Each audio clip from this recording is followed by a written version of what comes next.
You are listening to Western Iowa's information leader, KCIM. I'm Nathan Cones, here with your midday news for Tuesday, January 2nd, 2024.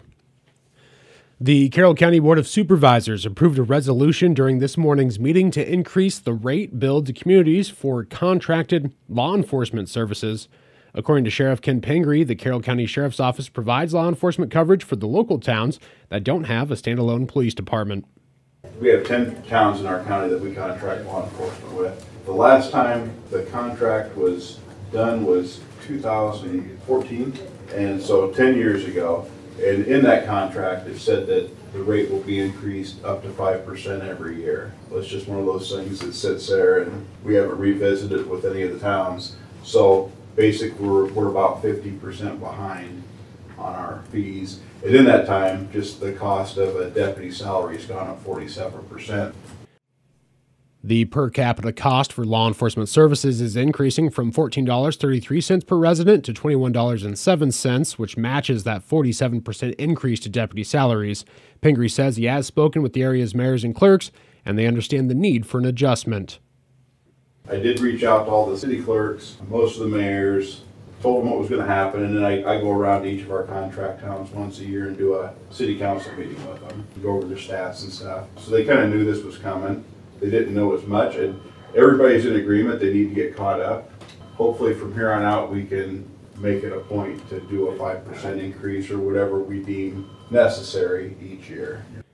Communities with larger populations are seeing a larger increase than the smaller towns. For example, Glidden was previously billed $38,586 per year for law enforcement, which will increase to $56,827 under the new contract.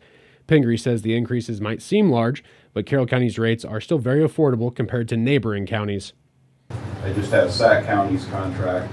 They contract with 6 towns: Odebolt, Early, Auburn, Lytton, Nemaha, and Shaler. And Odebolt pays $67,000, Early $28,000, Auburn $15,000, Lytton $13,000, Nemaha $11,000, and Shaler $45,000. So Lytton's well below Shaler and Odebolt, even though they have a bigger population. The supervisors voted unanimously in favor of the contracted law enforcement billing adjustment. The change will go into effect at the start of fiscal year 2025 on July 1st. And a federal district court has temporarily blocked the implementation of an Iowa law, SF 496, that restricts education about gender identity and sexuality for elementary students, as well as requires schools to remove sexually explicit materials from their libraries. A judge issued the injunction late on Friday, indicating the law likely violates First Amendment protections and was too broad. Governor Kim Reynolds, who advocated for the law during last year's legislative session, issued a written statement in response to the court's ruling. She says, "I'm extremely disappointed in Friday's ruling. Instruction on gender identity and sexual orientation has no place in kindergarten through 6th grade classrooms, and there should be no question that books containing sexually explicit content, as clearly defined in Iowa law, do not belong in a school library for children. The fact that we're even arguing these issues is ridiculous. The real debate should be about why society is so intent on over-sexualizing young children. It's wrong, and I'll continue to do my part to protect their innocence." Again, that's a quote from Governor Reynolds. She and Iowa Attorney General Brenna Bird both signaled their intent to continue pushing for the bill's full implementation. Lambda Legal, the American Civil Liberties Union of Iowa, and Jenner and Block LLP filed the lawsuit on behalf of Iowa Safe Schools and LGBTQ+ students. While the plaintiff's request for an injunction was approved, the court has yet to issue a final ruling on the constitutionality of the law. And we do need to step away here for just a moment. Stick around. We've got more news on the way, coming up right after this on KCIM. Landis is excited to introduce Acre Edge, a lineup of cutting-edge agronomy product solutions for the farmer of tomorrow. To celebrate, Landis is giving away $100,000 worth of prizes in the Acre Edge of Your Seat sweepstakes. Visit acreedge.com to sign up or call the Landis Grow Solution Center at 515-800-GROW. That's 515-800-4769 to learn how Acre Edge will give your crops the edge against anything Mother Nature throws at them. No purchase necessary. Some minimum requirements to enter. I'm talking with Barrett Glassnap with Flooring America. Barrett, what is your job title? My job title is a sales professional. And how long have you worked for Flooring America? I've been there 5 short years. What do you do out at Flooring America? At Flooring America, there's quite a different variety of things that I do. Probably the most common thing is basically advice or consultation on which type of flooring that a customer wants. Other than that, we design, we go through the products, the colors, etc. We shop for the best pricing available that we can get from the different companies. Measuring and estimating, ordering and installing floors is the other nuts and bolts of it. And so why should customers shop with Flooring America? The customer service at Flooring America is second to none. We have become friends with the customers. We end up playing pickleball in the same group. We get sweet corn, you play cards. You really become part of a person's life. Meet Barrett and learn more about Flooring America. Stop in Flooring America, 1318 Highway 30 West in Carroll. Welcome back to KCIM's Midday News. I'm Nathan Cones reporting. A University of Iowa engineering professor says extreme drought poses concerns about water quality as well as the water supply. David Swertney is a professor of civil and environmental engineering.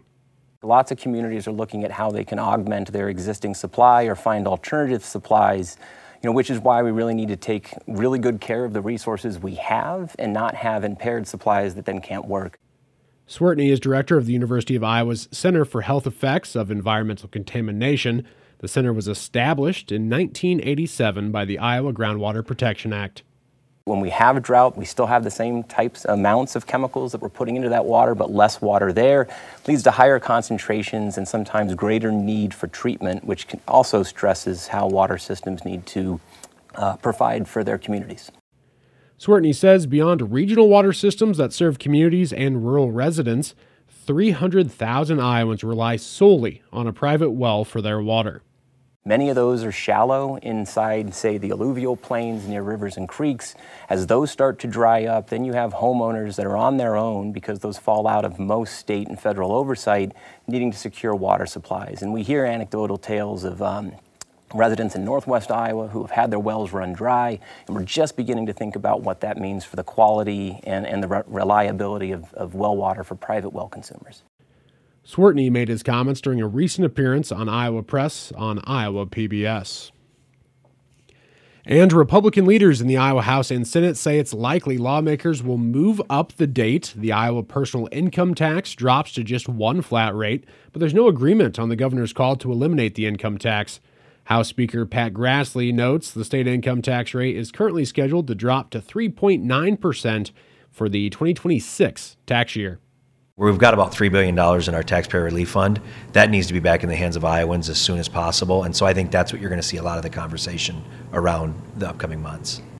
Grassley says House Republicans believe tax cuts should be sustainable and let the state meet its budget obligations without raising a different tax to make up for the lost revenue. Quite frankly, I don't think we should be raising taxes to cut taxes.